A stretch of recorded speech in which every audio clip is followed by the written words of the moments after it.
I'm Sharon Goodson, and for 8 years, I was the guardian angel White Bay Technologies never appreciated. Have you ever felt invisible in your own workplace? Like your expertise was just background noise to someone else's ambition? Let me tell you how it really feels to watch your company dance on the edge of financial ruin while everyone applauds the orchestra. Every morning at 6:30 a.m., yes, for the ill-informed, this is the time some of us have to start work if we want to retire early, way before the executives stumbled in with their designer coffee they bought at some coffee shop down the street, which I'm pretty sure is used as a money laundering front. I was already deep in spreadsheets that could make or break our future. My desk overlooked the parking garage, not the city skyline like the C-suite offices, but from that unglamorous perch, I had the clearest view of where White Bay was headed. Did I mention how much I hate that one person who parks zigzag and not straight? I had decided, in my imaginary dictatorship, he would the first to be hanged. Anyways, back to the situation at hand. The numbers never lied to me. People did, but numbers, you can trust them more than your dog. They told stories that went deeper than any boardroom presentation. Like the time I noticed a pattern in our quarterly reports, tiny discrepancies that individually looked like rounding errors but together painted a picture of systematic fraud in our procurement department. 6 months of late nights, cross-referencing invoices with delivery records, following paper trails through subsidiary companies that existed only on paper. When I presented my findings, the CFO actually yawned. "Sharon, you're seeing conspiracies in coffee receipts," he said. But 3 weeks later, when the FBI raided our procurement office and arrested 2 executives for embezzling $3.2 million, suddenly I wasn't paranoid anymore. I was thorough. That should have been my moment. The vindication, the recognition, the promotion that comes with saving your company from federal investigation. Instead, I got a modest bonus and a pat on the head from HR about valuable contributions to corporate integrity. Do you know what it's like to save someone's career and watch them take credit for their own survival? The morning everything changed started like any other Tuesday, but looking back, I can see the signs were everywhere. The CEO had been different for weeks, more agitated, more dismissive of protocol. Coffee brewing, financial reports spread across my desk, preparing for another day of keeping White Bay from stepping on landmines. But when I walked into that conference room, something felt different. The way the CEO avoided eye contact. The stack of merger documents suddenly moved to his side of the table. There was someone else in the room I'd never seen before, a younger woman in an expensive suit, tablet in hand, taking notes on everything except what I was saying. Later I'd learned she was Victoria Ashford, the CEO's new strategic consultant, fresh from McKinsey with theories about agile decision-making and calculated risk tolerance. "Sharon, I'm reassigning you," he announced without preamble. "The Blackstone acquisition needs fresh perspective. Someone more aggressive." The word hung in the air like smoke from an extinguished candle. Aggressive. That word hit like a slap, but not just because of what it implied about my work. It was the way he said it, with that particular inflection that men in corner offices use when they want to make careful sound like a character flaw. The way Victoria nodded approvingly, as if she'd suggested this exact phrasing in their pre-meeting strategy session. Aggressive. 8 years of preventing disasters, catching fraudulent vendors, identifying hidden liabilities that would have bankrupted us twice over. But apparently, being thorough was a weakness in his playbook.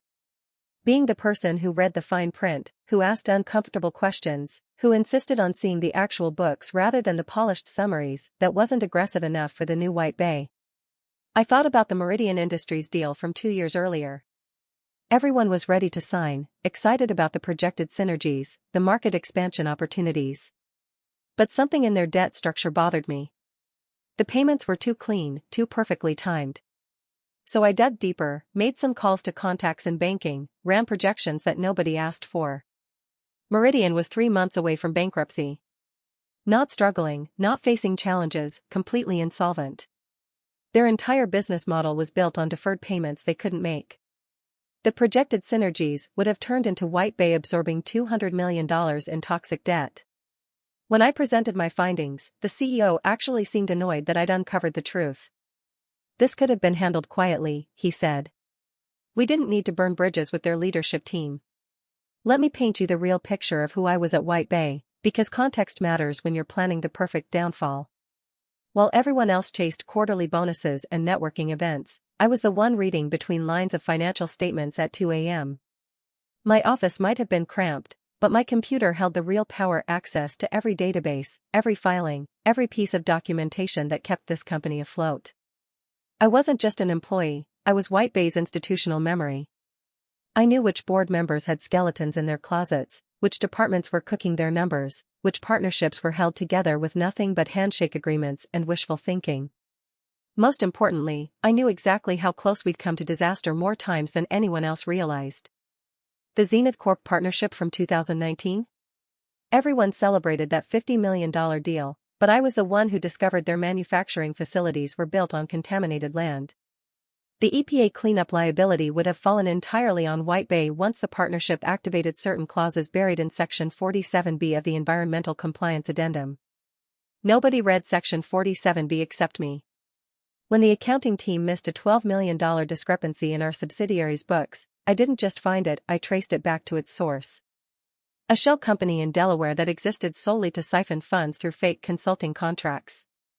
The executives responsible had been so careful, creating layers of documentation that looked legitimate on the surface. But numbers don't lie, and patterns don't disappear just because someone creates clever paperwork to hide them. Every time White Bay avoided catastrophe, my fingerprints were on the rescue. Every time we looked smart in the market, it was because I'd prevented us from looking catastrophically stupid. But recognition? That was reserved for the dealmakers, the smooth talkers who could charm investors and secure headlines, the people who thought risk assessment was something you delegated to support staff. Do you see the pattern here? The people who save companies rarely get the credit. We're the ones working behind the scenes, preventing disasters that no one ever knows were coming. We're invisible until something goes wrong, and then suddenly everyone wants to know why we didn't speak up louder. But here's what 8 years taught me: being underestimated is actually a tremendous strategic advantage. People tell you things they shouldn't when they don't think you matter. They leave you out of meetings where they make questionable decisions. They give you access to systems because they assume you're too cautious to do anything interesting with the information. "This is why you'll never advance here, Sharon," he said, leaning back in his leather chair with the kind of confidence that comes from never having your assumptions challenged. "You see problems where others see opportunities. That's not leadership material." Victoria nodded along, scribbling notes that probably said something about risk-averse personality types and cultural fit challenges. I could see her already drafting the memo that would justify bringing in her own team, people who understood the importance of moving fast and breaking things in the corporate world. I nodded politely, gathered my papers with the same careful precision I brought to everything else, and walked out. The elevator ride down to my floor felt longer than usual. Not because I was devastated, I'd seen this coming for months. But because I was already 3 moves ahead, thinking about endgames that neither of them could imagine. What he didn't realize was that he'd just made the biggest miscalculation of his career. What Victoria didn't realize was that all her strategic consulting expertise was about to meet someone who understood the difference between theory and practice. Here's what people don't understand about revenge: it's not about anger. It's about precision. The next 2 weeks were the most enlightening of my career. Suddenly excluded from merger discussions, I had time to observe White Bay from a different angle. I watched Victoria restructure the due diligence process, streamlining what she called bureaucratic bottlenecks. I watched junior analysts get promoted to senior positions based on their enthusiasm rather than their expertise. I watched the CEO transform from a careful executive into someone who spoke in PowerPoint bullet points about market disruption and first-mover advantages. But most importantly, I watched them make the same mistakes that had destroyed companies throughout history. They confused confidence with competence, speed with efficiency, and optimism with due diligence. The Blackstone merger was his masterpiece, and I had to admit, on paper it looked brilliant. A billion-dollar acquisition that would cement his legacy, catapult White Bay into the Fortune 500, and probably earn him a corner office at some prestigious firm where people talked about vision more than viability. The press releases were already drafted, full of language about synergistic integration and transformative growth opportunities. The celebration champagne was on ice in his private refrigerator. I knew this because I still had access to everything. 8 years of being the reliable person who never caused problems had earned me system privileges that nobody thought to revoke. Why would they? I was just Sharon from Risk Assessment, the woman who asked too many questions and slowed down exciting projects with her overcautious approach. But I still had access to the due diligence archives, and that's where things got interesting. After 8 years of meticulous record-keeping, building databases that connected seemingly unrelated information across dozens of deals, I knew where every skeleton was buried. And Blackstone? They had plenty of skeletons. The first thing I discovered was almost too obvious: 3 environmental violations that had been swept under regulatory rugs through a combination of legal technicalities and strategic campaign contributions. Not illegal, exactly, but the kind of thing that creates massive liability if someone decides to look closer. The second was more subtle: a class action lawsuit from former employees that their legal team had somehow forgotten to disclose in their initial documentation. Not an oversight, a calculated omission that violated federal disclosure requirements. But the third discovery was the masterpiece: accounting irregularities in their overseas operations that would automatically trigger federal compliance audits under regulations that had been updated just 6 months earlier. Regulations that Victoria's streamlined due diligence process had classified as legacy bureaucracy and removed from the standard review checklist. Here's what 8 years of preventing disasters teaches you: the most dangerous problems are the ones that look manageable until they're not. 3 environmental violations swept under regulatory rugs. A class action lawsuit from former employees that their legal team had somehow forgotten to disclose. Accounting irregularities in their overseas operations that would trigger automatic audits under federal compliance rules. The beauty was that none of this information was hidden, not really. It was all public record, scattered across different jurisdictions, different filing systems, different databases that required different access credentials and different search methodologies. Most due diligence teams would eventually find pieces of it, if they had enough time and knew exactly what questions to ask and where to look for answers. But finding it all? Connecting the dots between environmental compliance issues in Nevada and employee litigation in Delaware and accounting discrepancies in their Dublin subsidiary? That required someone who understood how to read between the lines, someone who had spent years building the kind of comprehensive database that Victoria's team had dismissed as outdated legacy systems. Someone like me. I spent 3 sleepless nights creating what I called the Blackstone Comprehensive Liability Assessment. Not a hit piece, not a collection of rumors or speculation, but a meticulously documented analysis of every risk factor that could impact White Bay's long-term financial stability post-merger. Every claim was supported by primary source documentation. Every projection was based on historical precedent and regulatory requirements. Every timeline was calculated using actual processing speeds from relevant government agencies. It was 247 pages of the most thorough risk analysis I'd ever produced, and it painted a picture that would make any responsible executive reconsider the entire deal structure. The environmental liabilities alone could trigger $60 million in cleanup costs within 18 months. The employee litigation had the potential to expand into a federal discrimination investigation that would freeze all HR operations during the integration period. And the accounting irregularities? Those would definitely trigger the kind of comprehensive audit that could delay merger benefits for 2 to 3 years while regulatory agencies picked apart every financial statement. Instead of raising red flags in meetings I was no longer invited to, I did something different. I archived the complete assessment in the company's shared database, properly timestamped and encrypted with standard security protocols, where it would surface during the post-merger audit review that federal regulations required for acquisitions over $500 million.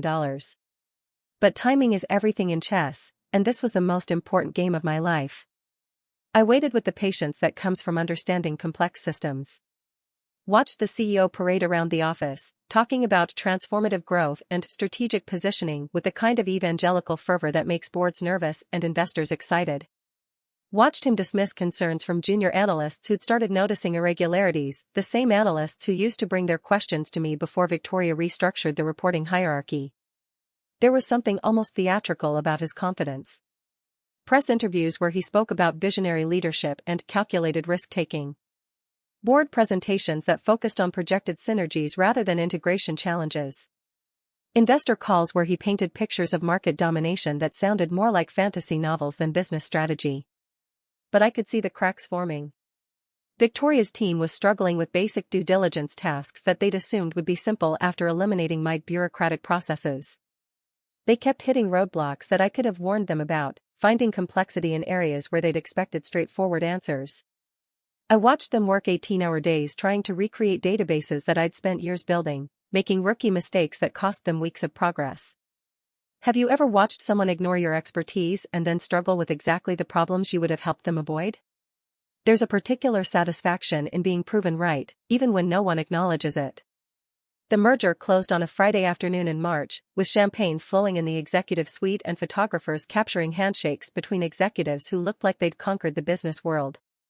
The CEO gave interviews about his visionary leadership and strategic thinking that would transform both companies. Stock prices surged 12% in after-hours trading. Victoria posted LinkedIn updates about successful strategic initiatives and agile business transformation. I spent that Friday evening at my desk, finishing paperwork on projects that Victoria's team hadn't deemed important enough to transition properly. Alone in the office except for security guards, watching the celebration through conference room windows, I felt something I hadn't expected, not satisfaction, not vindication, but a kind of professional melancholy for opportunities missed and warnings ignored. 10 days later, everything unraveled with the precision of a Swiss watch. It started with a phone call to the compliance department on a Monday morning. Someone had discovered inconsistencies in Blackstone's environmental filings during a routine database cross-reference check. Not dramatic inconsistencies, not smoking guns, but the kind of subtle discrepancies that trigger automatic escalation procedures when federal regulators are involved. Within hours, the EPA was requesting additional documentation. Not investigating, not accusing, just following standard protocol for acquisitions involving companies with environmental considerations. But their request list was extensive, and many of the documents they wanted were exactly the ones that Blackstone had been reluctant to provide during the streamlined due diligence process. Each revelation built on the last, creating a cascade of problems that made the deal look less like due diligence oversight and more like willful negligence. I watched from my reassigned desk as lawyers flooded the building. Watched the CEO's confident stride become a nervous shuffle. Watched him call emergency meetings with the board, stammering through explanations that grew less convincing with each disclosure. The press smelled blood in the water. White Bay CEO's reckless gamble cost shareholders $80 million. Due diligence disaster, how hubris led to corporate catastrophe. The merger that broke a company. Every article mentioned his personal involvement in pushing the deal forward. Every analyst report questioned his judgment. Every investor call became an interrogation about his competence. But here's the thing about true revenge, it's not just about making someone fall. It's about rising while they're falling. 3 months later, White Bay's board announced a complete restructuring of their risk management approach. They were creating a new position, Chief Risk Officer, reporting directly to the board, with veto power over major acquisitions. The job description read like my resume. 8 years of experience preventing corporate disasters. Expertise in due diligence and liability assessment. A track record of identifying risks that others missed. I didn't apply. I didn't need to. The board chair called me personally. "Sharon, we need someone who understands the importance of caution," she said. "Someone who sees problems before they become disasters." I accepted the position with the same quiet professionalism I'd maintained throughout my career. Corner office, executive compensation package, and most importantly, a seat at the table where real decisions were made. The former CEO? He announced his retirement to pursue other opportunities. Last I heard, he was giving keynote speeches about the importance of comprehensive due diligence. So here's what I want you to remember from my story: sometimes the people who call you too careful are actually just too reckless to recognize wisdom when they see it. Sometimes being underestimated is the greatest advantage you can have. Your expertise has value, even when others can't see it. Your caution might be the thing that saves everyone else from their own ambition. And when someone tries to diminish your worth, remember that the best revenge isn't getting even. It's proving them wrong by succeeding exactly because of the qualities they dismissed. Have you ever been underestimated in your career? How did you prove your worth? Share your story in the comments below. And if this resonated with you, hit that like button and subscribe for more stories about turning professional setbacks into comebacks. Remember, in a world full of people chasing shortcuts, being thorough isn't a weakness. It's a superpower waiting for the right moment to shine.